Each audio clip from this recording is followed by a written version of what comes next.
ঘুরতে গিয়ে নদী পেরাতে গিয়ে হলো আমাদের যা তা অবস্থা। সো হ্যালো, সবাই কেমন আছো? চলে এসেছি নতুন একটা ব্লগ নিয়ে। ব্লগের সকলকে ওয়েলকাম। আজকে আমরা বেরিয়েছিলাম ঘুরতে, আর আমরা বেরিয়েছিলাম অনেকে মিলে, আমি, দাদা, ভাই, বোন আর আমার বর আর ছায়ারানী মানে আমার ভাইয়ের বউ। আর একজনকে ভুললে হবে না, এই যে সেই সদস্য আমার কুচুমা। এড়িয়ে তো পড়েছিলাম, কিন্তু আসলে আমরা কোথায় যাচ্ছি সেটা কিন্তু আমরা জানি না। বাড়ি থেকে বেরোনোর আগে দাদা আমাদেরকে সাজেস্ট করেছিল যে গোপালের কোনো এক ড্যাম্পে যাবে। আমরা তো জানি না, বাদ দাও, ছেড়ে দিলাম। কিন্তু আমার দাদাও জানে না যে সেই ড্যামটা আসলে কোথায় আছে। আমরা একদম রাস্তার শেষ মাথায় চলে এসেছি। এবার ভাবছি যে কি করব, কারণ ওদিকে আর রাস্তা নেই। আর আশেপাশের লোকজনকে জিজ্ঞাসা করাতে ওরা বললো এদিকে কোনো ড্যাম্পেই নেই। ব্যাস হয়ে গেল। এবার কি করব ভাবছি, তারপরে দেখছি যে হালকা হালকা খিদে পাচ্ছে, তাই একটু হালকা করে টিফিন করে নিলাম। তারপর দাদা বলল যখন বাড়ি থেকে বেরিয়েছে ঘুরতে যাওয়ার জন্য, তাহলে কোথাও না কোথাও তো যাবই, এমনি এমনি তো বাড়ি ফিরে যাব না। ও আমাদেরকে বললো রোহিণী যাবি, শুনেছি ওদিকে নাকি একটা ভালো পার্ক আছে। আমরা বললাম চল তাহলে। এইদিকে আমার ভাই টোটালি কনফিউজড। ও বলছে আরে ভাই আমাকে একটু বল যে আমরা কোথায় যাচ্ছি, জানতে পারলে একটু খুশি হই। আর আমার ভাইয়ের কনফিউশন দূর করতে করতে আমরা পৌঁছে গেলাম রোহিণীর পার্কে। আর আমরা নদী কিভাবে পার করেছি সেটা তো তোমাদের সাথে আগেই শেয়ার করেছি, আর পার্কের ছোট ছোট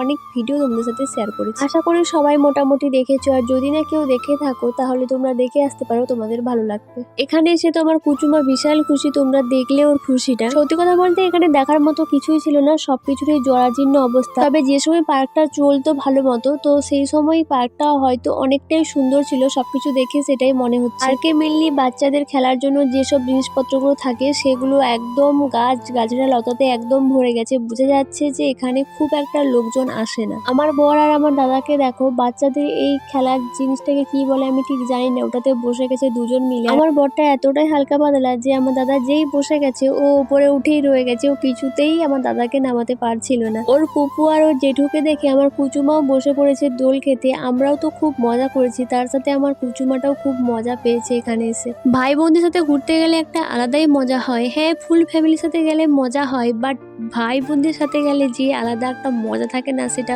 বলে বোঝানো যাবে না।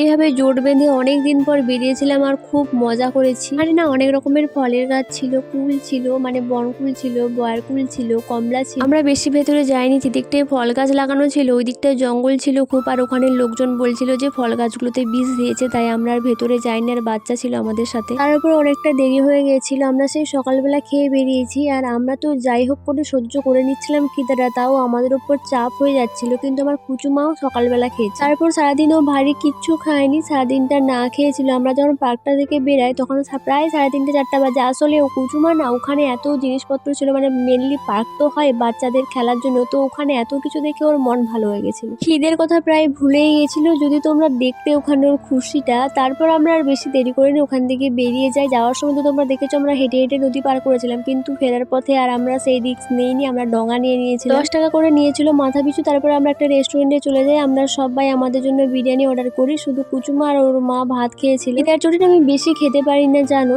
আমাকে যখন প্রচন্ড খেতে পাই আমি খেতেই পারি না। আর আমি হাফ প্লেট বিরিয়ানি নিয়েছিলাম, সেটাও খেতে পারিনি, ভাইকে দিয়ে দিয়েছিলাম। তো চলো ভিডিওটা এবার এখানেই শেষ করি। ভালো লাগলে একটা লাইক করে সুন্দর কমেন্ট করে দিও।